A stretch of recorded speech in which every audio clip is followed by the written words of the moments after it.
जरामरणमोक्षाय ममाश्रित्य यतन्ति ये ते ब्रह्म तद्विदुः कृत्स्नम् अध्यात्मं कर्म चाखिलम्। हरे कृष्ण। भगवद गीता के one of the most important श्लोक पर हम आज चर्चा करेंगे, जो है 7वें अध्याय का 29वां श्लोक। जरा मरण मोक्षाय मम आश्रित्य यतन्ति ये ते ब्रह्म तद्विदुः कृत्स्नम् अध्यात्मं कर्म च अखिलम्। इस श्लोक में अब भगवान कृष्ण अर्जुन को बता रहे हैं कि जो मेरे डिवोटीज़ होते हैं, मेरे डिवोटीज़ क्या करते हैं, जरा मरण मोक्षाय, वो जन्म मृत्यु से मोक्ष पाने के लिए मम आश्रित्य यतन्ति ये, मेरा आश्रय लेके, मम आश्रित्य का अर्थ है कि मेरा आश्रय लेकर, यतन्ति ये, वो यत्न करते हैं। किस में यत्न करते हैं? सेवा करने में यत्न करते हैं। और क्यों करते हैं सेवा करने में यत्न? क्योंकि उनको पता है कि ये जो जन्म मृत्यु जरा व्याधि का जो चक्र है, ये भगवान की सेवा में बहुत बड़ा बाधक है। क्योंकि अगर सेवा करते करते व्याधि, बीमारियां और बुढ़ापा और फिर अंत में मृत्यु अगर आती रहेगी बीच में, तो फिर सेवा करने में बहुत मुश्किल होगी और फिर बार बार जन्म लेना पड़ेगा। पुनरपि मरणम पुनरपि जननम पुनरपि जननी जठरे शयनम, शंकराचार्य कह ही रहे हैं। तो बार बार जन्म लेकर फिर बार बार सेवा करनी पड़ेगी और फिर सेवा, साधु संग नहीं मिला तो भूल भी जाएंगे सेवा करनी थी मुझे, और फिर बीमार पड़ जाएंगे, फिर सेवा रुक जाएगी, बुढ़ापा आ जाएगा, फिर सेवा रुक जाएगी। तो ये बहुत सारी रुकावटें हैं। इसलिए जो डिवोटी है वो, उसको पता है कि जन्म मृत्यु से अगर मैं छुटकारा पाना चाहता हूँ तो वो इसलिए पाना चाहता हूँ क्योंकि ये भक्ति के अनुकूल है छुटकारा पाना।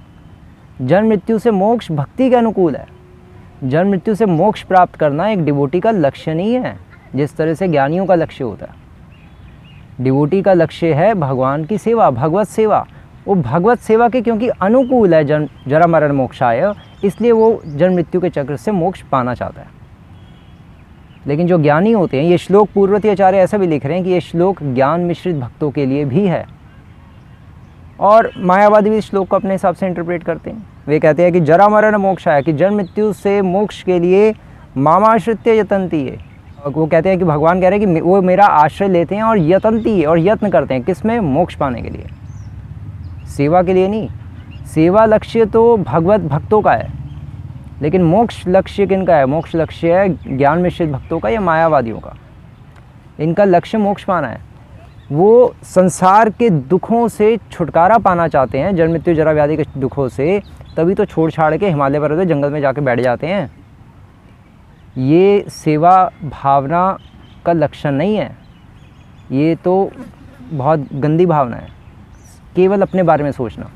लेकिन डिवोटी हमेशा भगवान के आनंद के बारे में सोचता है। उसको पता है कि मैं भगवान को आनंद कैसे दूंगा?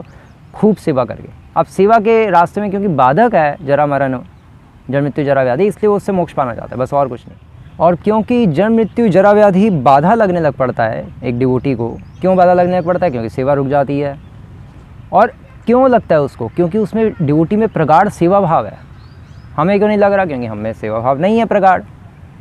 जिसमें प्रगाढ़ सेवा भाव है उसको जन्म मृत्यु जरा व्याधि बाधा लगने लग पड़ता है, और उसको ये शरीर भी भार लगने लग पड़ता है।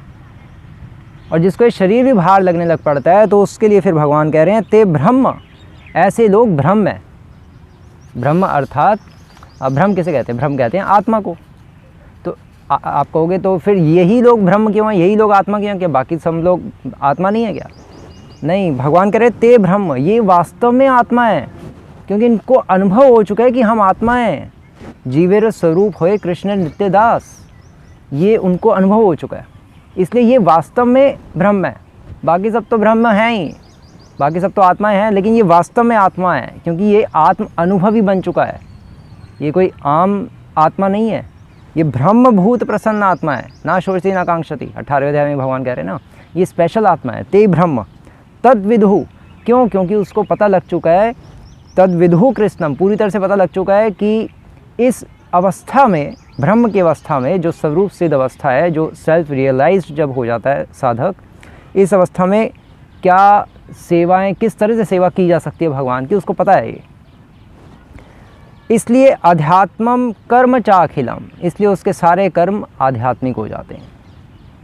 क्यों हो जाते हैं उसके सारे कर्म? उसका हंसना, खाना, पीना, चलना, बैठना सब कुछ आध्यात्मिक हो जाता है, सब कुछ भगवान की सेवा ही बन जाता है। क्यों? क्योंकि उसका भगवान से संबंध स्थापित हो चुका है। एक बार संबंध स्थापित हो जाए उसके बाद एक साधक या साधक अर्थात जो साधक साधना की अपनी पराकाष्ठा पे पहुंच चुका है, उसकी फिर प्रत्येक क्रिया भगवान सेवा के रूप में ही एक्सेप्ट करते हैं। उदाहरण के तौर पे जैसे एक छोटा बच्चा होता है, छोटा बच्चा कुछ भी करता है, जो 1 साल का बच्चा होता है, चाहे वो हंसे, खेले, नाचे, कूदे, रोए, वो सारी क्रियाएं उसके माता पिता को परम आनंद देती हैं।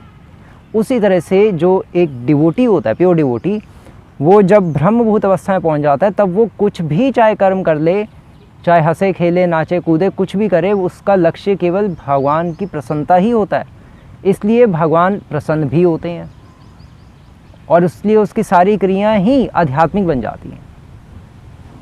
तो ये इस श्लोक का अर्थ है। हरे कृष्ण। श्रील प्रभुपाद की